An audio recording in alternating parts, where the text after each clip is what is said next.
Good morning, Orchard STEM School. This is Mr. Hoydick, the art teacher. Today I'm going to show you a new Keith Haring inspired picture.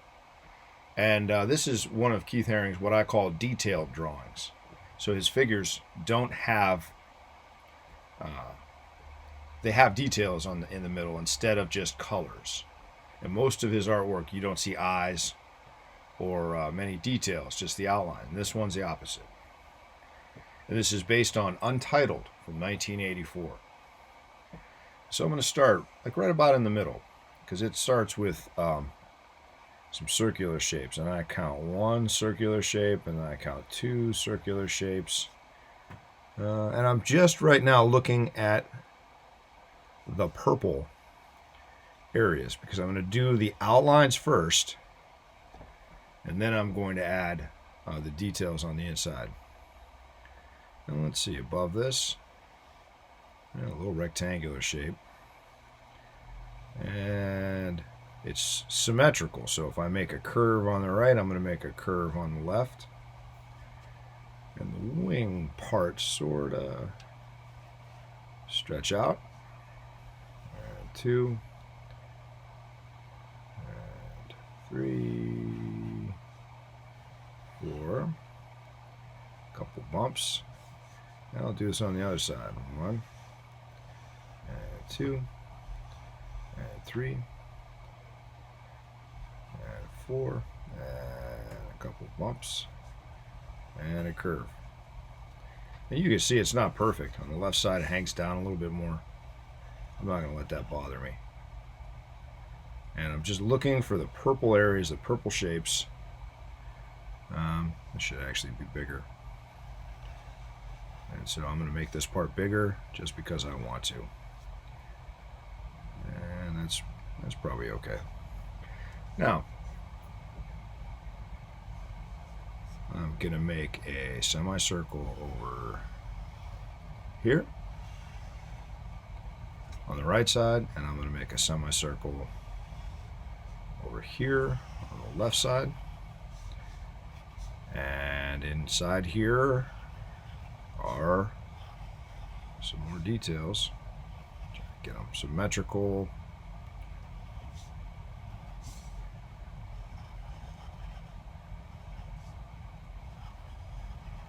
There we go. And I see a hand coming out with what looks like a claw. And it goes back to the body. And I see a hand coming out to what looks like a claw. And it goes back to the body. And the hand on this side actually goes diagonal down and then straight vertical up with a claw. And back to the body. And this one, this side, on the left, I see it goes down. And it goes onto the torso of this alien creature. And like that. Now, while I'm at it, I see some of his famous motion lines or squiggle lines. I see like 4 of them, so let's do that. Oh, and you know what? They sort of go to the edge of the paper, but I might count this as the edge of my paper. I might cut it down some. And around the face, I see his famous lines. And I see him on this side.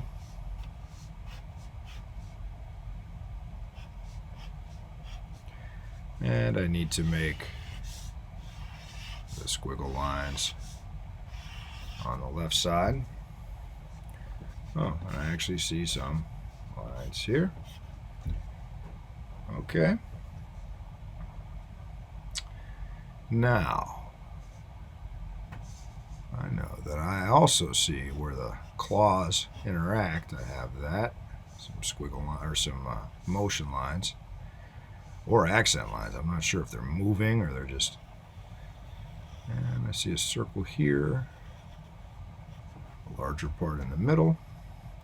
Now let's do this body. I count like 4 bumps. 1, 2, 3, 4. 1, 2, 3. And let's see. So I'm going to leave this part alone because that's where the people are. Make sure this goes in a little bit more. Yeah, that's good. 1, 2, 3, 4. 1, 2, 3, 4. And make the lines come in a little bit more. This might be what reminded somebody of a bug. I have some motion lines over here. A couple here. And now, underneath here, I see one human shape, arms up. So maybe I'll do the arms first. Arm. And head. And arm. And there's the body. Now, I don't know, there's an X on the body. I'm not sure what that means. That's one of Keith Haring's symbols that he uses a lot, is that old X on the body. And here's another human form. There we go. And put an X. And you know, while I have this, I can continue. Oh, let me put another human form here.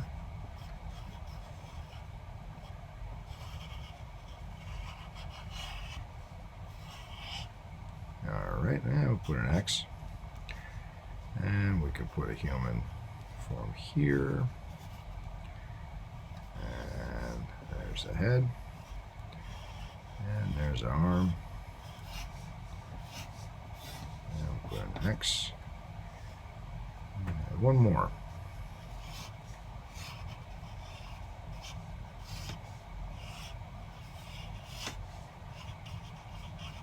And we'll put the X. Put an extra line there. I'll take that out. And there's a ground. The ground reminds me of the ground of his dancing figures. And so it goes like that. And let's see here. Oh, we got a couple of these lines here. We can continue. We can continue this creature's body.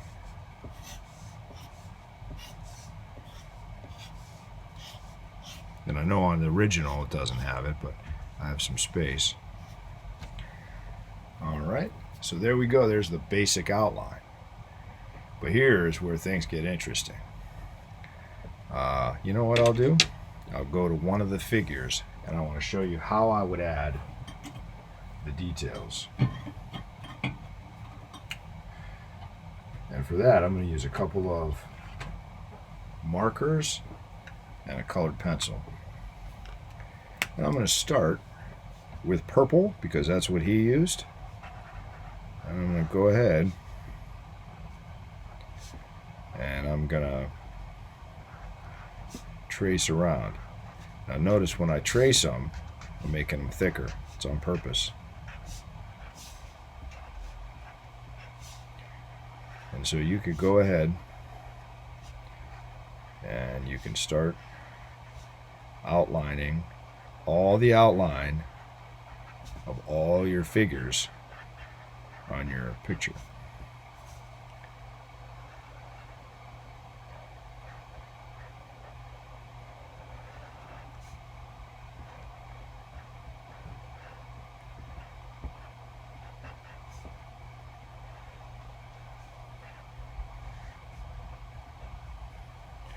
And maybe I'll do some of this part. And you see I changed it. I didn't make this circle part big enough. And even as I trace, things are moving a little bit. My lines are getting thicker, and some of them I'm having to redraw just because they're bigger.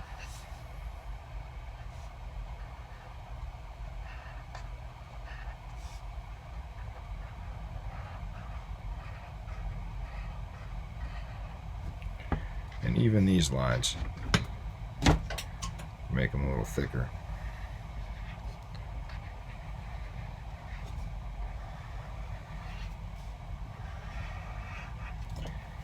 next, I'd like to use some red.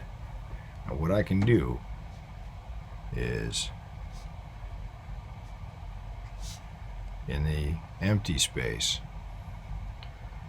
inside of these forms, I can start adding these little lines as details.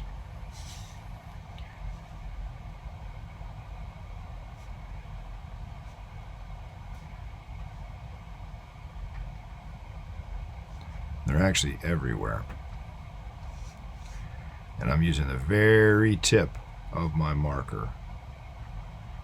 And if you have like a pen, like a red pen, that might even work better. And you know what? The space in between also has these shapes.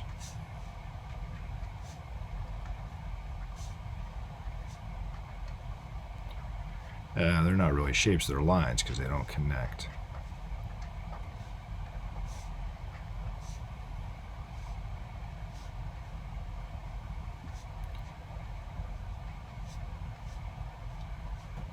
Very small.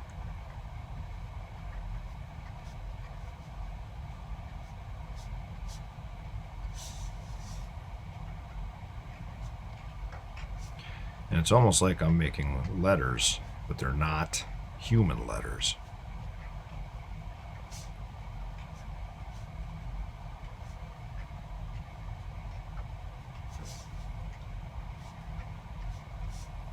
There we go. Now, when I'm done with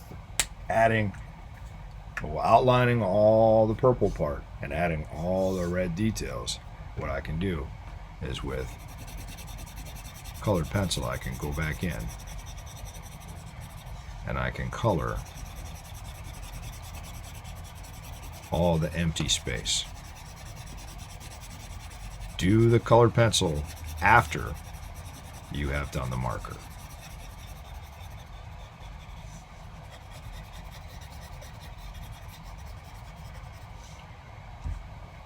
You know what? I can't leave empty space. So I will